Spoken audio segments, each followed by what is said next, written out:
Hi, welcome to podcast number 34.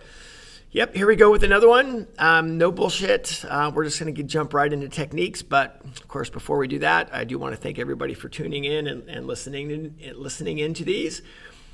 Today's topic is a little bit different. It's one that we don't spend enough time literally thinking about or practicing, and that's the mental game, right? The mental side of our sport. And of course, we could spend probably hours and hours and hours talking about this, and we probably will. But I wanted to get it started, and I wanted to get it started in a pretty easy setting, which is one, realizing how accessing the mental side of our sport, what a big deal that is, and what will give you some takeaways for you to be able to start putting some things into practice, so you can access the mental side of your sport, right? So we're going to really baby step this one. And where this podcast came from is this podcast is a little bit different, where I have a guest. I've got one of my key instructors here, Phil Horwitz is here. Say hi, Phil. Hello, everyone. So this podcast is going to have Phil, and Phil spent a lot of time studying this side of the sport, the psychology of our sport. So Phil's got amazing insight with this. And Phil's background is in some ways very similar to mine, where he got started very late in the sport, also not quite the most naturally talented. And that's being kind. is realizing how hard he's had to work and how so much of it has come from the mental side of it. And the mental side of it's interesting because we feel that unless we're on the motorcycle doing something all the time, every time, we're not getting better, right? Oh, if I'm not on an XR 100, I can't be doing better. If I'm not riding supermoto, I can't be doing better. If I'm not on a track day, I can't be doing better. And that's just not the case, right? This is a whole nother side of the sport where we can start to form our thought processes and form the habits of whether it's positive thinking or whether it's the actual motor skills that we're doing. So there's a whole part of this. But what this particular podcast is about is starting to understand how to access the mental part of it, right? So let's start at square one, because I know we're rough, tough motorcycle people, and we don't want to have this touchy-feely mental crap, right? We don't need it. But yet I can tell you with 99.999% of the riders I work with, the mental side is always the bigger picture. So yeah, this is more along the lines of let's get you started, right? If you're thinking or hoping that someone's going to come along and just magically give you the physical attributes and the physical training to do the sport, it's not going to happen. But by you taking control of what you do and starting this process, I think you'll be plenty surprised at what's going on. So Phil, I'm going to have you jump in here a little bit. So one of the things that we talk about in what an athlete in general can control, can you talk about the three things an athlete can control and then where the mental side fits into this? Yeah, definitely. Thanks, Ken. So yeah, basically the three things any athlete can control related to their performance are, number one, they can control their technique, which is another way to say technique is their fundamentals or their craft. Second thing they can control is their mental game, and Ken, you came up with a great term that I just love for this. It's their mental fitness. And then the third thing is their the physical side, or their physical fitness and training. So those are the three things as athletes that we control. And the mental fitness, the mental training is so relevant. Definitely to motorcycle racing. A lot of people, that's I think a common known thing, that the mental side of motorcycle racing is huge. But if you study any elite performer in any discipline, not just motorcycle racing, but really in any sport, business or combat, basically at the top sharp end of any discipline, fair to say, Ken, everyone has about the same amount of talent and craft or technique. If you go to the Olympics or the world level in any sport, you'd say the top performers really have the same ability and skills. So what it really comes down, what separates the world champions and the best of the best from everyone else, from the mid pack to the back of the pack, is really their mental game and their mental framework. Yeah. So the mental fitness part is interesting because everybody's like, oh my gosh, that person's so confident. They have so much confidence. Well, why are they confident? They're confident because they built up their technique, right? They're confident that their technique will carry them through. The better their technique is, the tougher their mental fitness is, right? And so all of these things go hand in hand. So by being more studious, by having a better technique, that's where a lot of that mental toughness, that mental fitness comes into play. But it's also taking the time to be able to access these things. And Phil, what I wanted to talk about is, you talked about the three things with what an athlete can control. Let's back up a little bit and realize it, right? Yes, we have our craft or our technique, right? That's something that we can control. The physical side, right? We talk about the physical fitness side. What does the physical fitness side, how does that work in accessing your craft and technique? Yeah, I'd say actually both. Your mental fitness or your mental training, as well as your physical fitness and your physical training, both of those two things allows you to access your craft or technique. So let me kind of explain or give an example of what I mean by that. So, say you're the most naturally talented motorcycle rider on any grid, but if you ignore the physical side, or if your physical fitness is not up to par, maybe you can only do 3 laps at your maximum technique. Well, if you're doing a 6-lap race, or say a Moto America 17-lap race, your fitness is holding you back from accessing all the talent you have. So what have you done? You've given away all that craft and technique and skills that you worked so hard and so many years to develop. You're not able to access that because you basically get tired after you can't finish a complete race or a complete training session. So you're not able to access the talent you have, because when you get tired, you lose focus and you lose your technique. Same thing with the mental game. Basically, if you don't have a clear mental framework and you don't have a clear mental strategy, again, you may be the most talented rider on the grid, but if you show up on the grid and you're doubting yourself, you don't have self-belief in your ability, or you're worried about your competition, or you're worried about the weather, or you're worried about all the eyes on you and the media and what they're going to say about you, if you're worried about the end result or winning, you're not focusing on your craft. And again, you're giving away all your craft and technique that you work so hard for by not having a very clear mental framework. And I mean, just to put this in perspective, I mean, Ken, I'll kind of put you on the spot. I've never asked you this before, but I mean, you work with all the top Moto America riders in the country. And would you say, basically the top 3 to 4 riders in any class have pretty darn close the same amount of skill and technique in terms of their craft? And really what separates them is their mental game and then their physical preparedness. Yeah. So Phil, I'm glad you asked that, because the top 2 or 3 or 4 riders, in the Moto America stuff, the guys that I work with, quite honestly, they're axe murderers. I mean, that's the bottom line, right? Yes, they have the skill. Those guys at the top of our sport, they all almost have the same skill. It's being able to access that skill, and specifically to be able to do it longer. So they work so hard, of course, on the physical part. Their actual natural talent of how they ride the bike, all that, it's actually very similar, very close. The two things that come into play is, one, are they physically fit? So they can hold that technique for a longer period of time, and I'll touch back on that in just a second. And then the mental side, right? Having that positive outlook on it. I can give you a great story on that. I'm going to give you 2 good stories on that. One is Scott Russell. Scott Russell, we talked about Daytona. Mr. Daytona was Scott Russell. Scott Russell would say, he goes, as I was literally pulling off the freeway to go to Daytona, right, to enter Daytona Beach, he goes, I already knew I won. He goes, that was it. He goes, there was nothing that was going to get in between what I wanted to do, my outcome, which is I wanted to win, And he goes, there's nothing that was going to stop me from that. I already knew I won. It was just getting to that point. So that was his positive mental outlook. And of course, the fitness part plays into that. The second story with that is, how do both of these things tie together?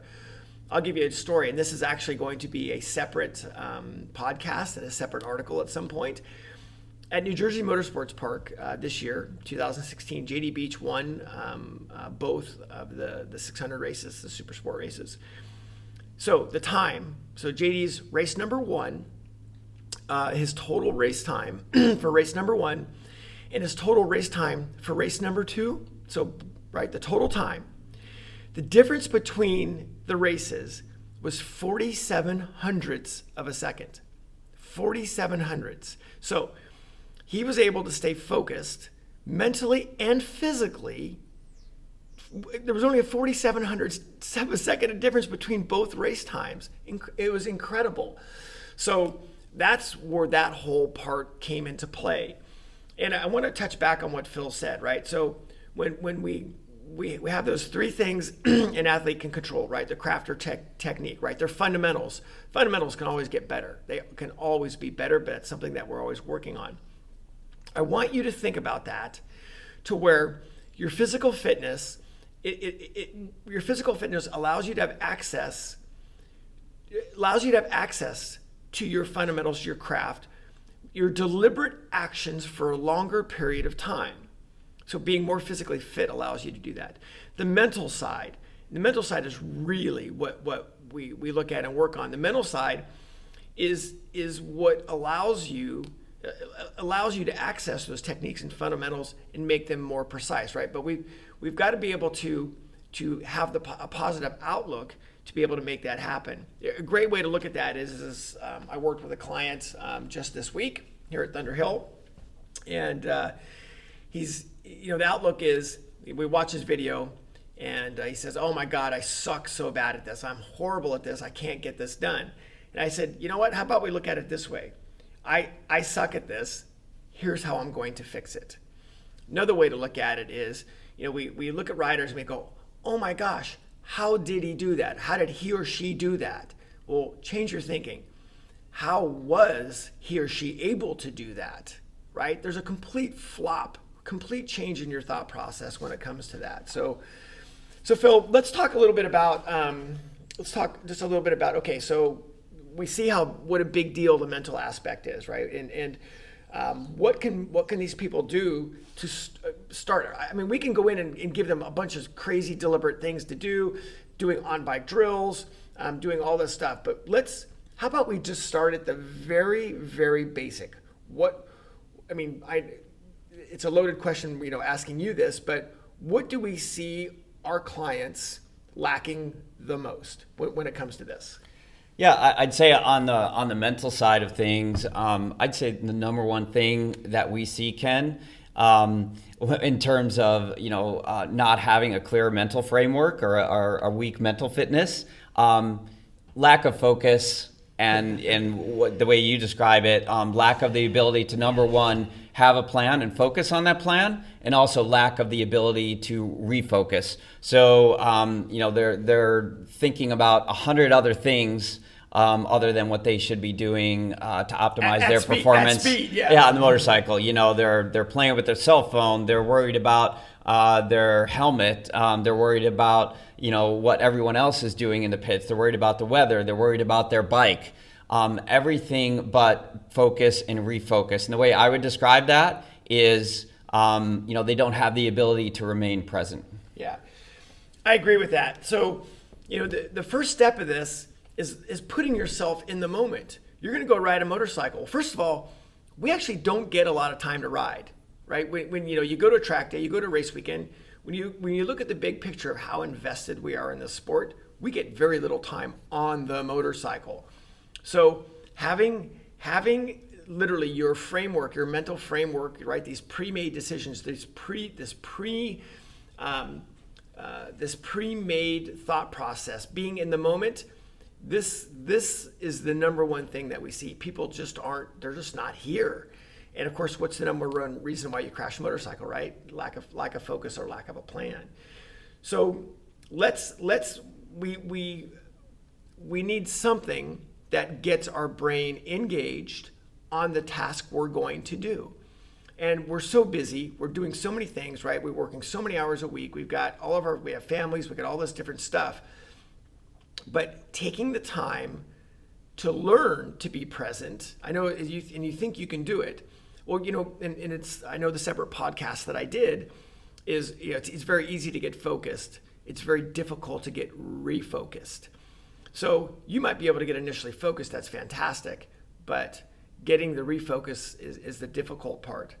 So, Phil, what can we give listeners? What can we give these people something to at least start this process? How do we start?